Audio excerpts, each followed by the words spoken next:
My name's Joe Biden. I'm Joe Biden's husband. And what I told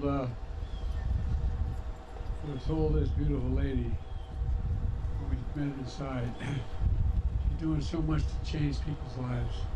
All of you are. Look out there and I see one of the guys that got it started, Tom Harkin. Tom? Yeah. Stand up. Stand up for people to see.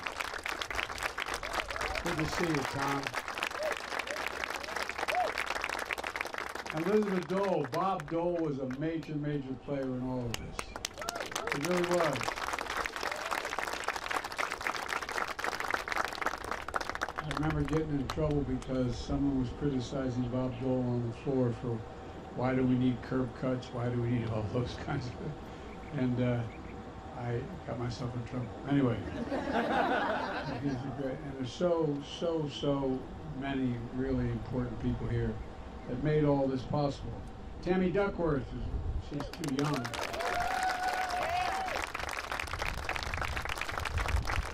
Steny Hoyer, Steny.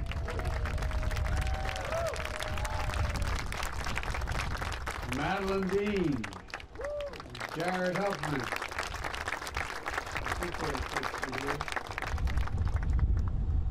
Mark Pocan, Mark, you here?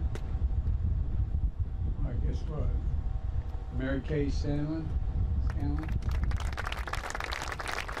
keep telling my people related. I found out when I went to Ireland, they did my genealogy, and they think they got a Scanlon in the background. So I may be your 19th cousin. Jan Schikowski. Jan, good to see you. Dina Titus. Look, and by the way, is Tim Shriver here? Tim, thank you, pal. You've been there the whole time, and the Special Olympics have changed. It's incredible what you've done. And I'm not going to read all the organizations because you get sunstroke by the time I get to that. But look, I want to welcome you all to the White House. And Selma, thank you for the introduction, but more importantly, thank you for your advocacy. Your advocacy has given people hope. You've changed people's lives along with the rest of you who are here. You know, Kamala and Doug are here. I want to thank them for being here. They're strong supporters as well. And I want to thank you, Kamala, for your leadership. We're joined by many members of Congress, as I said, and including some of the biggest champions of this disability rights community. And I think I've gone through most of the names already. But here's the deal. You know, a big thanks to the courageous activists here who work so hard to make the country more accessible and more just. You know, one of my first acts as a United States Senator, I know I don't look old enough to do it, but one of my first acts was I was a co-sponsor of the Rehabilitation Act, which was the first time in the nation's history we declared in law what we knew to be true, that Americans with disabilities deserve dignity, respect, and equal chance at the American dream. The Rehabilitation Act is one of the most consequential civil rights laws in our nation's history, banning discrimination on the basis of disability by any entity funded by the federal government. You know, it promoted equal access for communities, access to our communities, authorized independent living services, and research that supports disabled people in living their lives that they want to lead. Folks, but after the Rehabilitation Act was signed into law, its implementation was delayed.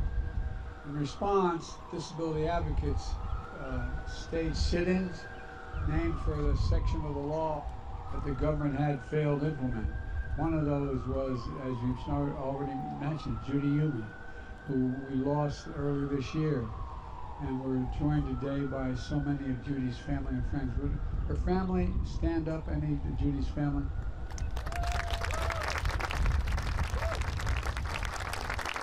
Thank you. As an infant, you all know Judy contracted polio and lost the ability to walk. At the age of 5, she was prohibited from entering kindergarten because her principal deemed her wheelchair a fire hazard. Judy turned that pain of this rejection and the many more that followed into purpose. After the Rehabilitation Act passed, She led demonstrations in San Francisco, testified in congressional hearings, demanding that the people in power actually implement the law that was passed. And after 4 years of protests, Judy and disabled activists all over the country were successful.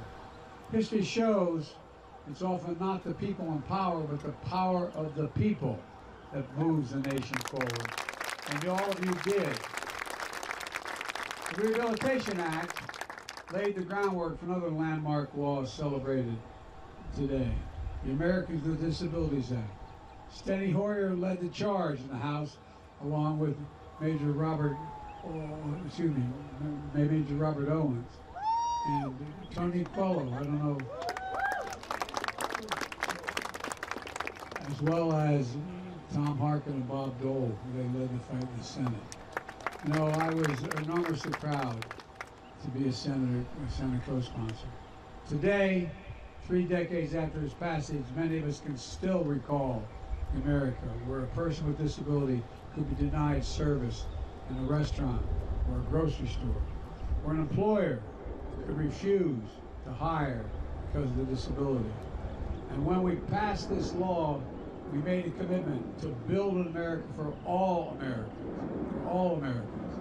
Perhaps most importantly, we did it together.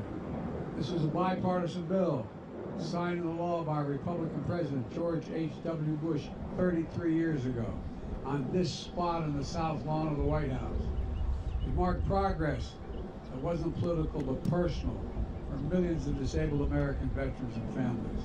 Folks, for more than 61 million Americans living with disability, these laws are a source of opportunity, meaningful inclusion, participation, respect, and as my dad would say, the most important of all, dignity, being treated with dignity. Ensuring the American dream is for all of us, not just for some of us. A bulwark against discrimination and a path to personal independence. And for our nation, these laws are a testament to our character as a people, a triumph of values over selfishness. But of course, these laws didn't bring an end to the work we need to do. Disabled Americans are still 3 times less likely to have a job. They're often earn less for the exact work someone else is doing who's not disabled. Too often, disabled Americans are unable to vote, to get to and from work and school, to enjoy public spaces. But thanks to all of you, we're continuing to make progress. My first few months in office, I was around to sign an executive order. Proud to do it, establishing a government-wide commitment to advancing equality and equity in federal employment, including for people with disabilities. It brought together the Department of Labor and the Office of Personnel Management to ensure that we're making federal workplaces all over fully accessible to people with disabilities, so the dignity and rights of disabled Americans are lifted in every policy we pursue. The whole purpose of engaging my Labor Department is to help protect workers with disabilities and fight to end the unjust employment practices. You know, we're also helping state and local governments, businesses, and nonprofits access federal funds to hire more disabled Americans. We continue to make sure this administration looks like America, appointing people with disabilities to positions all across our government. And over my first 2 years, my administration, we've seen a 22% increase in people with disabilities employed by the federal government. And we're going to continue to grow. We're making the federal government a model employer when it comes to wages, accommodations, opportunity to advance for people with disabilities. We're also taking action to improve access to health care for disabled Americans. Today, as many of you unfortunately know, some doctors and hospitals are denying medical treatments related to organ donations or life-saving care for disabled Americans based on their disability alone. That's why the Department of Health and Human Services just proposed the rule barring these kinds of denials from medical treatment, because no American should be deprived of health care they need, period. Simple. No American. The Department of Health and Human Services also launched the Long COVID clinical trials and created the Office of Long COVID Research and Practice with a first-of-its-kind initiative in our history. And because of your advocacy, the National Institutes of Health just designated people with disabilities a health disparity population. And you all know what that means. I'm going to try to briefly explain that to people listening, which opens up new funding for research into unmet health needs specific to disabled Americans. We also launched ARPA-H to drive breakthroughs in biomedicine to prevent, detect, and treat diseases including cancer, diabetes, Alzheimer's, and other neurological diseases like MS. The American Rescue Plan provided billions of dollars to all 50 states to expand home and community-based services under Medicaid. So, again, in my experience, friends who are disabled, my experience is it also just continues to provide the dignity they're looking for. Just dignity. More people with disabilities, including intellectual and developmental disabilities, can live independently at home. The Inflation Reduction Act capped the cost of insulin at $35 a month, and out-of-pocket prescription drug costs are going to be limited to $2,000 a year for older Americans, no matter what the disability, no matter how expensive, no matter what drugs they use, even if you're using cancer drugs that are $10,000, $12,000, $14,000. No more than $2,000 a year.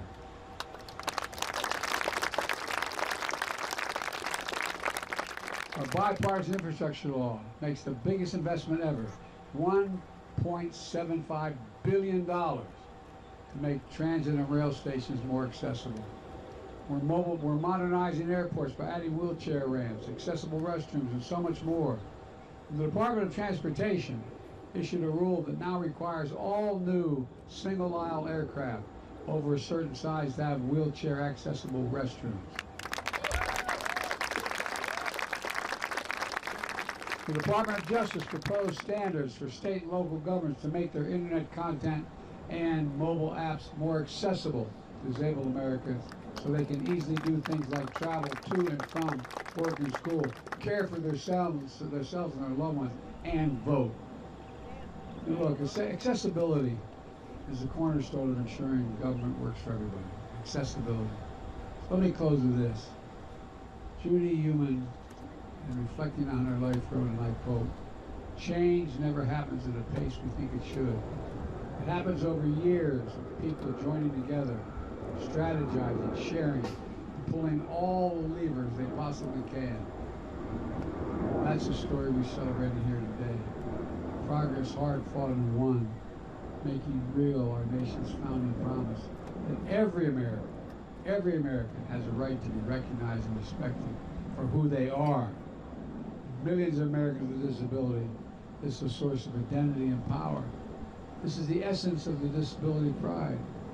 Look, folks, it's the essence of what Judy and so many of you here today have fought so hard for, and the progress we'll continue to make together. Folks, as I look out on all of you, I can honestly say I've never been more optimistic about America's future. And I mean that from the bottom of my heart. Never. You just have to remember who in the hell we are. We're the United States of America. There is nothing beyond our capacity.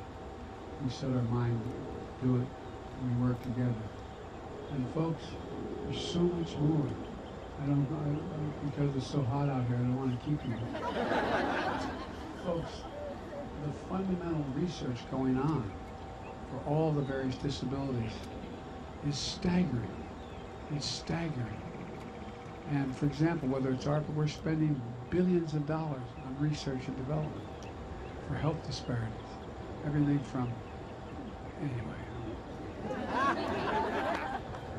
It's because of you all. You all not only had the physical courage to deal with whatever your disability is, those of you who are in this community, but you stood up. You spoke for everybody else. You spoke not just for yourself, but for everybody. You've changed people's lives for the better. You've given people hope. You've allowed them to regain their pride, their dignity, be able to do what they want to do as best they can. So I think this is just the beginning. I think someone's going to be standing here 20 years from now talking about how fundamentally it's changed across the board. Across the board. We can never stop. God bless you all.